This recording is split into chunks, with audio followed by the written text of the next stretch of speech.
La lectura sin comentarios del capítulo 77 del libro El deseado de todas las gentes.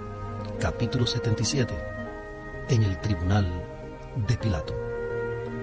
Omar Medina les acompaña. Cuando Pilato entregó a Jesús para que fuese azotado y burlado, pensó excitar la compasión de la muchedumbre. Esperaba que ella decidiera que este castigo bastaba. Pensó que aún la malicia de los sacerdotes estaría ahora satisfecha. Pero con aguda percepción los judíos vieron la debilidad que significaba el castigar hacia un hombre que había sido declarado inocente. Sabían que Pilato estaba procurando salvar la vida del preso, y ellos estaban resueltos a que Jesús no fuese libertado. Para agradarnos y satisfacernos, Pilato le ha azotado, pensaron, y si insistimos en obtener una decisión, conseguiremos seguramente nuestro fin. Pilato mandó entonces que se trajese a Barrabás al tribunal.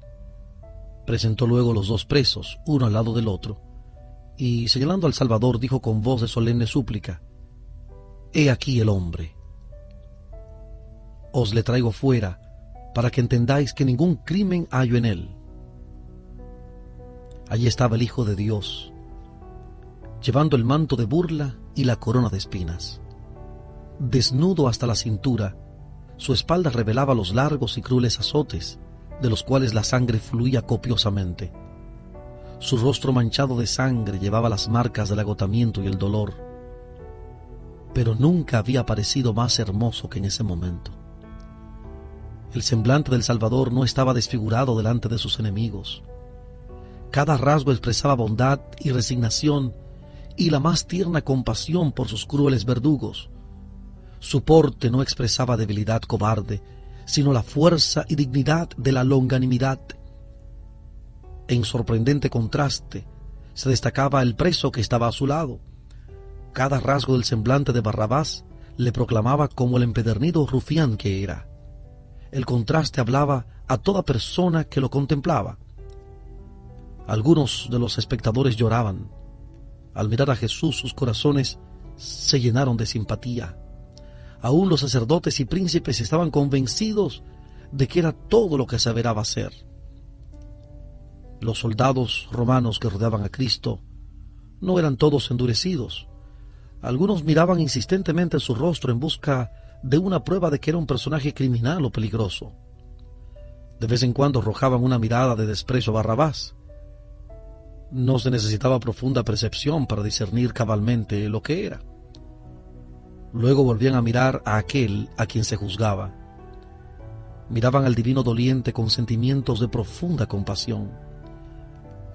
La callada sumisión de Cristo grabó en su mente esa escena, que nunca se iba a borrar de ella hasta que le reconocieran como Cristo, o rechazándole, decidieran su propio destino. La paciencia del Salvador, que no exhalaba una queja, llenó a Pilato de asombro. No dudaba de que la vista de este hombre, en contraste con Barrabás, habría de mover a simpatía a los judíos. Pero no comprendía el odio fanático que sentían los sacerdotes hacia aquel que, como luz del mundo, había hecho manifiestas sus tinieblas y error. Habían incitado a la turba a una furia loca, y nuevamente los sacerdotes, los príncipes y el pueblo elevaron aquel terrible clamor: «¡Crucifícale! ¡Crucifícale!». Por fin, perdiendo toda paciencia con su crueldad irracional, Pilato exclamó desesperado: «Tomadle vosotros y crucificadle, porque yo no hallo en él crimen». El gobernador romano, aunque familiarizado con escenas de crueldad, se sentía movido de simpatía hacia el preso doliente que, condenado y azotado, con la frente ensangrentada y la espalda lacerada, seguía teniendo el porte de un rey sobre su trono. Pero los sacerdotes declararon: «Nosotros tenemos ley, y según nuestra ley debe morir, porque se hizo hijo de Dios».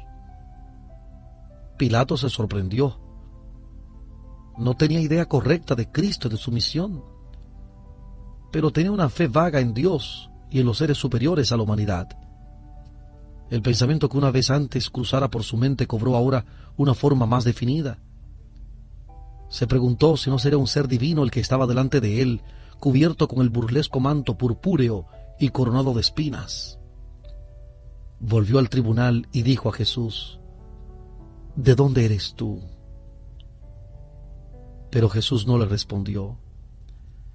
El Salvador había hablado abiertamente a Pilato, explicándole su misión como testigo de la verdad. Pilato había despreciado la luz. Había abusado del alto cargo de juez, renunciando a sus principios de autoridad bajo las exigencias de la turba. Jesús no tenía ya más luz para él. Vejado por su silencio, Pilato dijo altaneramente: ¿A mí no me hablas? ¿No sabes que tengo potestad para crucificarte y que tengo potestad para soltarte? Jesús respondió: Ninguna potestad tendrías contra mí si no te fuese dada de arriba. Por tanto, el que a ti me ha entregado, mayor pecado tiene. Así el Salvador compasivo, en medio de sus intensos sufrimientos y pesar, disculpó en cuanto le fue posible el acto del gobernador romano que le entregaba para ser crucificado. Qué escena digna de ser transmitida al mundo para todos los tiempos. Cuánta luz derrama sobre el carácter de aquel que es el juez de toda la tierra. El que a ti me ha entregado, dijo Jesús, mayor pecado tiene. Con estas palabras, Cristo indicaba a Caifás, quien como sumo sacerdote representaba a la nación judía. Ellos conocían los principios que regían las autoridades romanas. Habían tenido luz en las profecías que testificaban de Cristo y en sus propias enseñanzas y milagros. Los jueces judíos habían recibido pruebas inequívocas de la divinidad de aquel a quien condenaban a muerte, y según la luz que habían recibido, serían juzgados. La mayor culpabilidad y la responsabilidad más pesada incumbían a aquellos que estaban en los lugares más encumbrados de la nación, los depositarios de aquellos sagrados cometidos vilmente traicionados.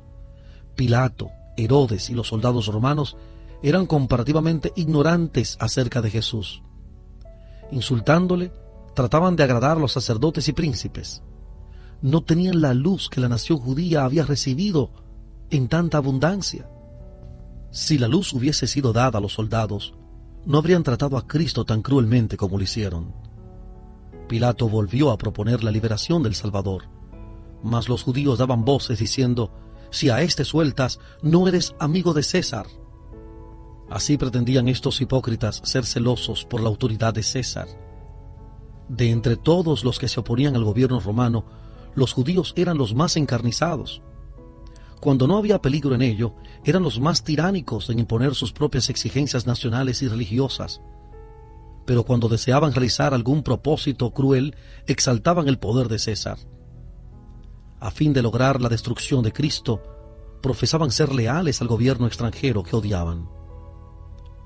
Cualquiera que se hace rey, continuaron, a César contradice. Esto tocaba a Pilato en un punto débil. Era sospechoso para el gobierno romano y sabía que un informe tal le arruinaría. Sabía que si estorbaba a los judíos, volverían su ira contra él. Nada descuidarían para lograr su venganza. Tenían delante de sí un ejemplo de la persistencia con que buscaban la vida de uno a quien odiaban sin razón.